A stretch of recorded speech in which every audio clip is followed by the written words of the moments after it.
Hello friends, welcome to sports all rounder YouTube channel. Cricket தான், IPL தான், CSK தான், தலை தோனி தான். எஸ், ரோட்டு கொஞ்சம் கஷ்டமாக இருக்குது 2 நாளாக. ஸோ சவுண்டு ஒரு மாதிரி இருக்கும், அட்ஜஸ்ட் பண்ணிங்க. அண்ட் நிறைய பேர் சொன்னாங்க மிளகு தண்ணி, மிளகு ஹாட் வாட்டரில் எல்லாம் குடிங்கன்னு கன்சர்னாக. Thank you so much. ரெஸ்ட் எடுத்துங்கன்னு நிறைய பேர் சொன்னீங்க, தேங்க்யூ. ரைட், இப்போ கிரிக்கெட்டுக்கு வந்துடுவோம். ஐபிஎல் 2026 எஸ், மினி ஆக்ஷன் வரப்போகுது டிசம்பர் 15. அபுதாபியா, ஒமானா, கத்தார், தோஹாவா இன்னும் முடிவாகல. பட் டிசம்பர் 15 வாக்கில் கண்டிப்பாக ஆப்ஷன் நடக்கும். இன்னும் 35 நாள் தான் இருக்குது. ரிலீஸ் அண்ட் ரீட்டைல் லிஸ்ட்டை கொடுத்தாகணும் நவம்பர் 15க்குள்ளே. அது கிட்டத்தட்ட ஒரு வாரம் தான் இருக்குது. ரைட், எல்லாருக்கிட்டே ஒரே கேள்வி, பல பதில்கள். ஆமாம், சோஷியல் மீடியா அலருது இல்லை, என்ன ஒரே கேள்வி, தலை தோனி விளையாடுவாரா மாட்டாரா? பல பதில்கள், ஒவ்வொரு சேனல் ஒவ்வொரு மாதிரி பதில்கள் சொல்லிட்டு இருக்காங்க. போன சீசன் பார்த்தீங்கன்னா ஹிஸ்ட்ரியிலேயே, சிஎஸ்கே ஹிஸ்ட்ரியிலேயே மோசமாக விளையாண்டது அதான் நான் சொல்வேன். 10th place. அதுக்காக மட்டும் இல்லை, 4 தான் ஜெயிச்சாங்க. நடுவில் ருத்ராஜ் இன்ஜூர் ஆகிட்டதுனால தோனி கேப்டன்சி எடுக்க வேண்டியதாகிடுச்சு. ஸோ அதுலேருந்து என்ன தெரியுது, இன்னொரு கேப்டன் மெட்டீரியலே இல்லைன்னு. நான் ஜடேஜா இருந்தார் முதல்ல, பட் ஒரு சீசனில் 6-7 மேட்ச் லைனை தோற்றதுக்கப்புறம் அவரே ஸ்டெப் டவுன் பண்ணி திருப்பி தோனி தான் லீடர்ஷிப் பண்ணார். ரைட், அந்த அளவுக்கு சிஎஸ்கேனா தோனி, தோனினா சிஎஸ்கே ரொம்ப ரொம்ப முக்கியம். அவர் போன சீசன் தோனியை 14 மேட்ச் விளையாண்டாரு, 196 ரன்னு, ஆவரேஜ் 24.50 தான், ஹையஸ்டே 30 நாட் அவுட் தான்.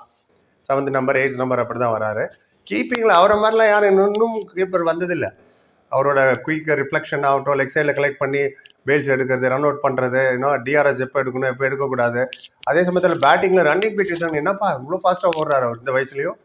ஃபிட்னஸ் பிரமாதமாக இருக்கு அவருது, அதில் ஒன்றும் தப்பே பிரச்சனையே இல்லை. இந்த மாதிரி சிஇஓ இருக்கார்ல மிஸ்டர் காசி விஸ்வநாத், அவர் ஒரு ஸ்டேட்மெண்ட் கொடுத்துருக்காரு. என்னன்னு சொல்கிறதுக்கு முன்னாடி இன்னொரு பாட்டு ஃபுல்லாக சோஷியல் மீடியாவில் போயிட்டுருக்கு தோனியை சம்மந்தப்படுத்திய. ஏன்னா 1975 கிட்டத்தட்ட 50 வருஷத்துக்கு முன்னாடி ஒரு படம் வந்தது, கபி கபின்னு. அதில் வந்து அமிதாப் பச்சன் தான் ஹீரோ. அதில் ஒரு பாட்டு ஒன்று வரும்ப்பா. அந்த பாட்டு இவருக்காக எழுதின மாதிரியே இருக்கும் அந்த பாட்டோட வரிகள். இவர் இன்டர்நேஷ்னல் வந்து ரிட்டையர் ஆனப்போ அந்த பாட்டு பின்னாடி ஓடிட்டு இருந்தது. தோனியே நிறைய இடத்துல சொல்லியிருக்காரு, என்னோட ஃபேவரட் பாட்டே இந்த பாட்டு தான். உங்களுக்காக 2 லைன் பாடிட்டு அதோட அர்த்தத்தை சொல்லிடுறேன். பிடிக்காதவங்க காதை புத்திங்க. ஓகே, பாட்டுங்க, அதை நீங்கள் பாருங்கள், அதை தேடி பாருங்கள் யூடியூப்பில். मैं पल दो पल का शायर हूँ, पल दो पल मेरी कहानी है, पल दो पल मेरी जवानी है அப்படின்னு வரிகள் போவோம். உள்ள பண்ணால் பெஜாராகிடுவீங்க நீங்கள். ரைட், என்ன சொல்கிறாங்க அந்த பாட்டில், என்ன சொல்கிறாங்கன்னா, நானே வந்து ஃபியூ மூமெண்ட்ஸ்க்காக உள்ள ஆள் தான். இந்த இடத்துல ஷேர் இடத்துல பிளேயரை தான் நம்ம ஃபிட் பண்ணிக்கணும். நானும் ஃபியூ மூமெண்ட்ஸ்க்காக உள்ள பிளேயர், என்னோட நல்ல பிளேயர்லாம் வந்திருக்காங்க, இன்னும் வரவும் செய்வாங்க, வந்திருக்காங்க, போயிருக்காங்க. பல்லுதோ பல்லு மாரி கஹானியே, ஃபியூ மூமெண்ட்ஸ் தான் நம்மளோட கஹானி, ஸ்டோரிஸ் எல்லாமே. பல்லுதோ பல்லு மாரி ஜவானி ஹே, என்னோட இளமையும் ஃபியூ மூமெண்ட்ஸ் தான், அது எல்லாருக்குமே உள்ளதான்றது தான் அந்த பாட்டில் அவ்வளோ அருமையாக அமிதாப் பாடியிருப்பார். அண்ட் பிளேபேக் சிங்கர் வந்து முகேஷ் நினைக்கிறது, ஞாபகம் இல்லை. எனிவே, அந்த பாட்டை போட்டு கேளுங்க. அது தோனியோட ஃபேவரட் சாங் வேறு. 50 வருஷம் ஆகி இன்னும் அந்த பாட்டை ஞாபகம் வச்சுருக்காங்கன்னா பாருங்கள். தோனிக்கு பிடிச்ச பாட்டு. இன்னொன்னா, fame and memory fade with time. அதாவது டைம் காலப்போக்கில் எல்லாமே மறந்துடுவோம், எல்லாத்துலேயும் மறந்துடுவோம் நம்ம. And no matter how glorious you were, fade with time. எவ்வளோ தான் பெரிய க்ளோரி நம்ம அச்சீவ் பண்ணாலும், எவ்வளோ தான் பெரிய சாதனைகளை படித்தாலும், நாட்கள் கடக்க கடக்க ஸ்லோலி அதெல்லாம் மறந்துடுவோம். அதுதான் வாழ்க்கைங்கிறது தான். பல்லுதோ பல்லு மாரி ஜவானியே மாரி கஹானியேங்கிறது ரொம்ப நல்லது, வாழ்க்கைக்கு பொருந்தும் நம்ம எல்லாருக்குமே. அடுத்தது போதும், இப்போ விளையாடுவாரா இல்லையா அதை சொல்லு அப்படிங்கிறீங்களா? சரி, விஷயத்துக்கு வந்துடுவான். சிஇஓ ரீசெண்டாக ஒரு இன்டர்வியூ கொடுத்துருக்காரு, நிறைய பசங்க கேட்டிருக்காங்க. அதில் அவர் சொல்லியிருக்காரு, no is not going to retire. அவர் ரிட்டையர் ஆக மாட்டார், இமீடியட் பிளான் இல்லை ரிட்டையர் ஆகிறதுக்கு. ஒரு ஈவெண்ட்டில் அவரை கேட்டப்போ, கப்பு ஜெயிப்பீங்களா அந்த மாதிரிலாம் கேட்டிருக்காங்க. அது மேட்சை பொறுத்து தான் அவர் சொல்லியிருக்காரு, இமீடியட் பிளான் இல்லை. அண்டு எப்போ அவர் ரிட்டையர் ஆவார்ன்ற மாதிரி ஒரு பையன் கேட்டாப்புல, அது நான் அவர் கேட்டு தான் சொல்லணும் அப்படின்ற மாதிரி சொன்னார். இதுதான் ஆக்சுவல் சப்ஜெக்ட். இதுதான் எல்லா மீடியா, மெயின் ஸ்ட்ரீம் மீடியாவை இதை வச்சுட்டு பேசிகிட்டு இருக்காங்க எல்லாரும். அதில் ஒரு பக்கம் இருக்கட்டும்.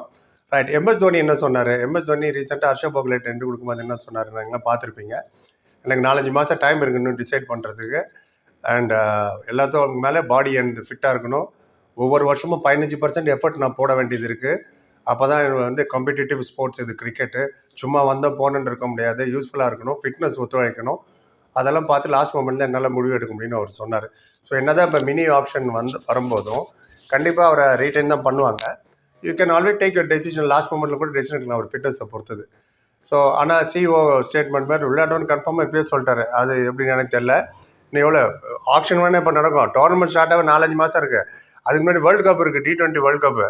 ஃபோக்கஸ்லாம் உங்களுக்கு அதில் தான் இருக்கும். ஸோ ஐபிஎல் வரப்போ தெரியும், நாள் நெருங்க ஒரு ப்ராக்டிஸ் ஸ்டார்ட் பண்ணிவிடுவார் டிசம்பர் ஜனவரி வாக்கில். மோஸ்ட் ப்ராபப்லி விளையாடுவார் தான் எனக்கும் தோணுது. பாப்பா அது என்ன ஆகுதுன்னு அப்டேட் பண்ணி உங்கள் கருத்து எது வரணும்னு சொல்லுங்கள். நீங்கள் பார்த்தீங்களா அந்த நியூஸ் எல்லாம்? நீங்கள் என்ன சொல்லுங்கள், விளையாடணுமா விளையாடக்கூடாதா? போதுமா? உங்கள் ஒப்பீனியன் எதோ சொல்லுங்கள். எல்லாத்துக்கும் பதில் சொல்லணும்னா எல்லாத்துக்கும் படிக்கணும்னு அர்த்தம். பொறிவா சார் நன்றி. Like, comment, channel, subscribe. சந்திக்கிறேன். Thank you so much.